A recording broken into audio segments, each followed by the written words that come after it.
It's been a little over 100 days since I made the switch to Linux, so I thought I'd give an update on where I'm at with it and where I'm going in the future. So if you're new here, welcome. This channel is all about me exploring if it's possible to create all the content and all the art and photography and video and everything that I created on my Mac, if I can create that using a Linux-based computer. So for 20 plus years, I've been strictly a Mac user, but I was itching for a long time to kind of do this experiment to see if I could create what I wanted to create on Linux instead of Mac. I still use Mac and Linux, but my daily driver now is a Linux desktop system. And this is an update on where I'm at with that about 100 days later. So let's start with some of the bad. Let's get that out of the way first. Some of the obstacles are things maybe I didn't think about or didn't expect when I made the switch. Some of these things are obvious because I think everyone faces them, or most people face them when they switch to Linux. Even though I had toyed around with Linux a long time ago and had installed some VMs a few times here and there was still a learning curve for me with some things in Linux. That learning curve is a pretty big obstacle for some people and less for others. But there's going to be some sort of learning curve regardless of what system you come from. And that means everything from the way you install apps is slightly different, the way you update apps is slightly different, the way you troubleshoot things and where to look for problems and things like that are going to be slightly different. The learning curve is something to keep in mind. One thing that's very common that a lot of people talk about is hardware drivers for hardware that you might have. Besides the essential internal computer components, which obviously you want to find drivers for, there are also external peripherals that I use that I needed to make sure worked as a creative. A MIDI keyboard for audio, I have an audio recording device, and things like this. And I wanted to make sure everything worked. And I kind of just took the plunge to hoping that it would work out, and for the most part it did. But there are a couple things that don't work exactly how I would hope they would. One thing is my MIDI keyboard has some hardware controls on it that don't work out of the box with the audio software I've tried so far.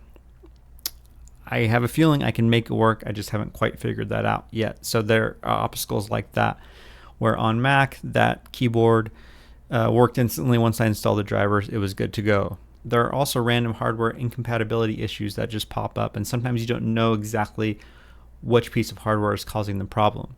For example, I have a Wacom tablet that's about 10 or 11 years old. It's one of the older generation ones. It's small. It's a small Intuos Pro, and it's a fantastic tablet. I've used it on multiple Mac systems that I've owned since I bought the tablet, but for some reason it was causing problems on my Linux system, and I couldn't figure out if it was the tablet itself that was incompatible, which I had a feeling it wasn't, because the driver seemed like it actually worked really well, the built-in Linux driver for it. Long story short, what I found out is that the internal battery on the tablet, since it's wireless and it has an internal battery to be able to untether, that battery somehow was causing my system to crash once it reached a full charge. And until I figured that out, it seemed really random. I would plug in my tablet, plug in all my stuff, work, and then a little while later, everything would freeze, and the whole system would lock up. And I was really panicking for a while, thinking like, is my computer a dud? Is something not compatible that I'm really, really going to need? After some troubleshooting, I finally figured out that was the issue. But it took a bit of troubleshooting, and meaning I had to unplug everything, slowly plug everything back in, trying to focus in on what was causing the problem. I finally found that. Since I found that, I have had almost no issue. Every computer crashes on occasion, but this is just as stable as a Mac for the most part on the OS level. One of the other bad or negative things in general is finding support. There are a lot of great places to find support and get your questions answered, but they're kind of scattered all over the place. You might find some good stuff on Reddit. You might find some good stuff on the frequently asked questions of the software that you're using. You may find some good stuff on message boards that are affiliated with the distribution that you've chosen. There are answers out there, but you have to hunt them down a little bit. getting support is just a different experience. So you just have to be willing to hunt those answers down. Be comfortable troubleshooting on your own and finding other answers on message boards and things like that. I think one of the other bad or negative things, which I'll include just because I feel like I'm obligated to, is that when you switch from Mac or Windows to Linux, obviously you're going to give up easy access to proprietary software they're used to having. This is probably in some people's bad list, but that was actually part of my motivation to switch to Linux. So I'm going to transition right into the good or the positive things I've experienced since switching, or the positive or good things that you might experience. And one of the big ones is breaking free from big tech companies, whether it's big software companies or big hardware companies, or both in the case of Apple or Microsoft for that matter. But breaking free of them and still having, still being able to do what I need to do without being tethered to one of those big companies forever and ever, feeling like you're always obligated to update your Mac or update your Windows PC or whatever it is. Just breaking free from that, from that world is liberating. A part of that is breaking free from subscriptions. Now, there are some situations where you might have some subscriptions and you may choose to do so. Right now, I still pay for Dropbox. I'm going to transition away from that at some point, but for the most part, I'm breaking free of subscriptions. I don't have, obviously on a Linux system, I don't have the Adobe Creative Cloud monthly subscription. So breaking free of those subscriptions is a huge positive. A lot of people talk about the freedom that you have on Linux, and I definitely agree, but specifically the freedom to control your whole operating system, control the way it works, control the way it looks, control what you install, what you don't install, control when it updates if you decide to update. All these things. You can start with a pre-built distribution like I did with Linux Mint, which it comes with the kernel, desktop environment, window manager, pre-install software, the whole package, software updater, software manager, all that stuff. But I still tweaked it and made it my own. You could do that. You could start with like an Arch-based system and completely build your OS exactly how you like it.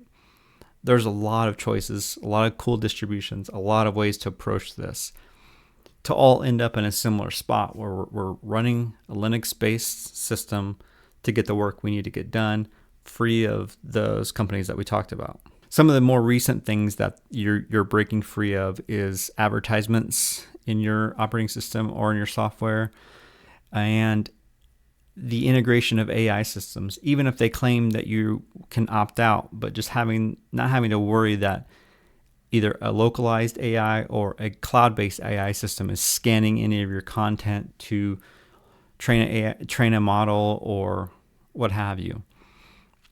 AI is not inherently bad, but you should be able to control what AI is installed in your system, what it does, what it scans, how you use it.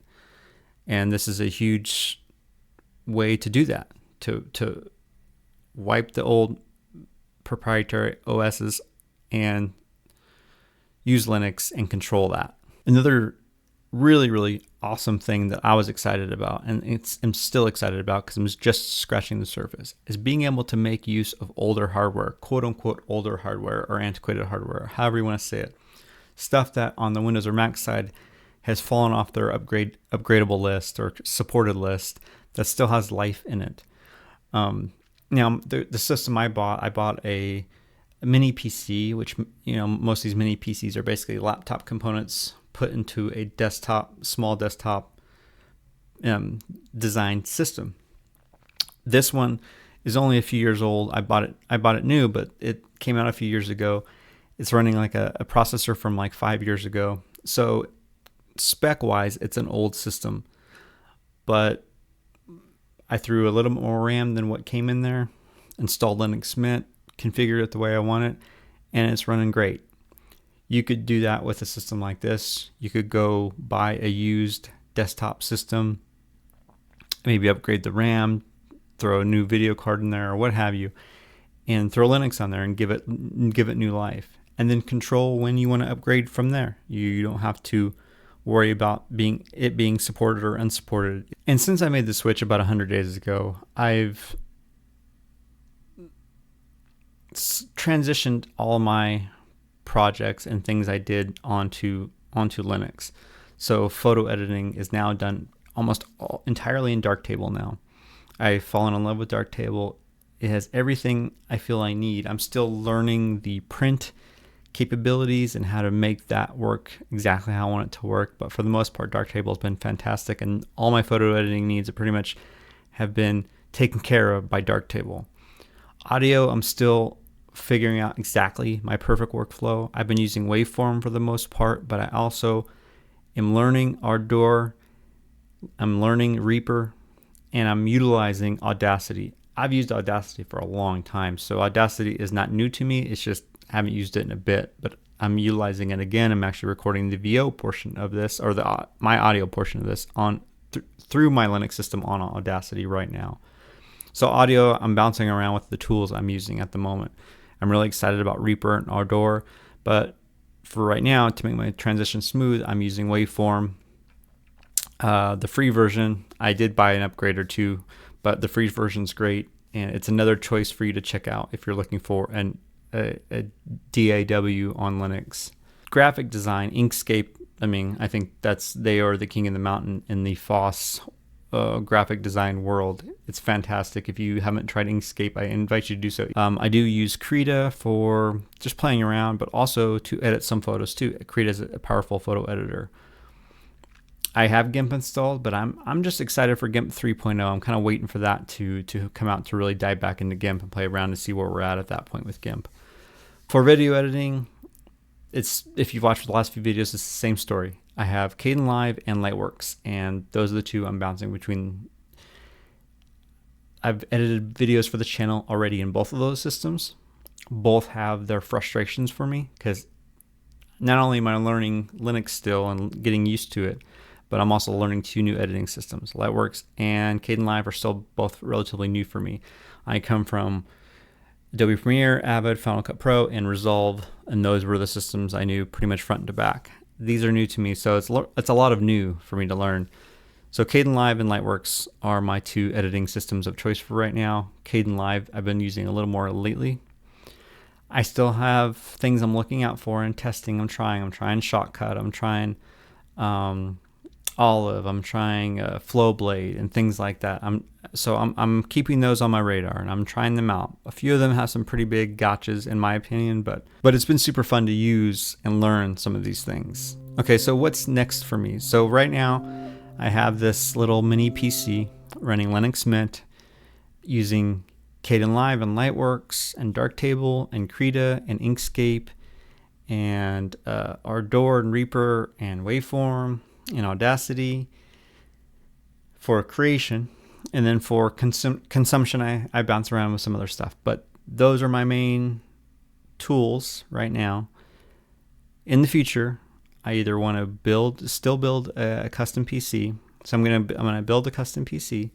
I'm also going to play around, I think, with buying an old used office type PC, whether it's an Optiplex, a Dell Optiplex, or the HP like G4 or whatever I can't remember what their other part of their name is called, but something like that. Buying one of those, super cheap, maybe upgrading the video card and RAM and just seeing what the capabilities are. But building a custom PC is really one of the things I'm excited to do. Right now I'm debating on the processor, because Intel's 13 and 14th gen are kind of an interesting spot right now. So I'm debating on Intel, which has the quick sync for video, versus AMD. I'm debating on all that, but the future definitely is building a custom PC. I want to actually have it sit on my desk, hopefully. So I'm gonna make either a low profile or mid-size case based one, but that's definitely coming up. I want to try different distributions, mostly Pop! OS, Ubuntu Studio, and maybe Fedora. Those are the top ones on my list to experiment and try around with. The general future of what I want to do is hopefully I want to move to completely free and open source software workflow, and I'm almost there. I rely on Lightworks. I rely on Waveform, both proprietary. For the most part right now, I'm still relying on a proprietary video codecs. I've been using Avid DNX as my proxy codec for Kdenlive. I need to talk about codecs, video codecs, someday soon, because that's a whole interesting topic in terms of codecs in the free and open source world. I think that's something that the whole movement can try to focus on soon, is try to get that portion of the video workflow taken care of. I want to wrap this up soon, but before I do, I want to give some advice for people watching this thinking about making this switch. The first piece of advice is self-evaluate before you switch. Know what you need to get done. It may sound obvious, but you really need to take stock of all the peripherals that you use, the important pieces of software that you use, what's your current workflow, and do some research first on the tools that people are using on the Linux side to see if you have a feeling that maybe that could be sufficient enough to replace everything in your workflow. You really have to self-evaluate first before you do this to make sure that you're going to make this as smooth as possible. And also, to make it as smooth as possible, I suggest dual booting or having a second computer that you can get work done just in case you run into a huge obstacle when making the switch. I think at some point in the really near future, you won't have to do that, especially if you buy an off-the-shelf system or a pre-built system like System 76 that has everything kind of pre-installed, ready to go.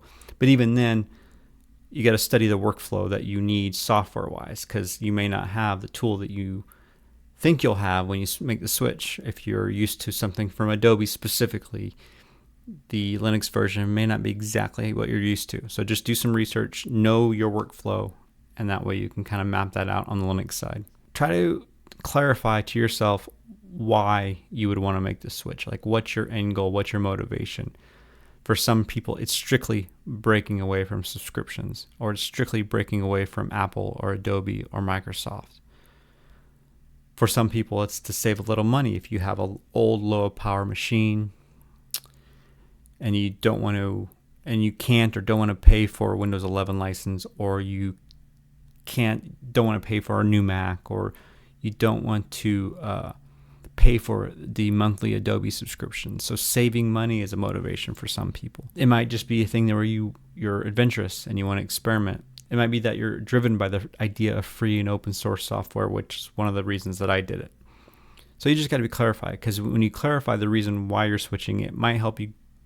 It gives you a North Star. It gives you something to guide yourself when you're getting frustrated. You remind yourself, this is where I'm going. This is why I'm doing it. I think it helps. It's motivating. This isn't necessarily advice. It's just kind of like me thinking out loud and reminding myself of where I want to take this. My ultimate dream goal for this channel, for this like creative movement on Linux, I can kind of sum it up this way, is that these companies, whether it's Apple or Adobe or Affinity Photo or Microsoft or anybody that makes these other tools, they don't have a monopoly on creativity or creative tools even. I think some of these companies do a really good job of marketing that if you're a graphic designer, you use Adobe, or if you're a video editor, or if you're a filmmaker in Hollywood, you use Avid to cut your movies, or you use Pro Tools to mix your audio. Yes, the industry relies on those things. That's a reality. But for the individual creator, for the person creating YouTube channels, for the person creating projects on their own, their solo musician, these things, the solo creator, you can carve your own path on what tools you use, what you create, and where you share it. And part of that is breaking away from those companies and those proprietary systems and whatnot. So reclaiming that, we can choose what tools we want, what software we want, what computer we want to install this on. Reclaiming, creativity from those companies. They don't own, they don't own creativity. They don't have a monopoly on it. It sounds obvious, but they've done just a great job of marketing it that way. That we've all kind of internalized that if you're a creator in this way, you use a Mac. If you're a creator in this way, you use a PC, whatever. But those associations, I think, are slowly starting to break away and are going to break away even faster. And I want to do my part in contributing to that movement. This channel is one way. Another way I'm going to do that is helping some of these open source projects out by giving at least some feedback on them, since I'm not a good enough coder to help them in that aspect, but I can give feedback and input, and we can try to help move this whole thing forward. Another thing I'm doing that I'm excited to talk about more later is I'm creating a zine kind of coincide with this channel. So I'll give you guys more details on that later, but I'm really excited to share that with you soon. But I think that's it for now. I think this is another long video. I'll try to cut it down, but I just want to give you guys a 100-day update on me switching to Linux. I'm super excited that I did, and I'm super excited about the future of this channel and everything we're going to create together on it. So thanks again as always, guys. If you haven't subscribed, I invite you to do so. Please like and comment and help get these videos out. And join the Patreon if you haven't. I'll share more behind the scenes things there too. So again, I'll talk to you guys soon.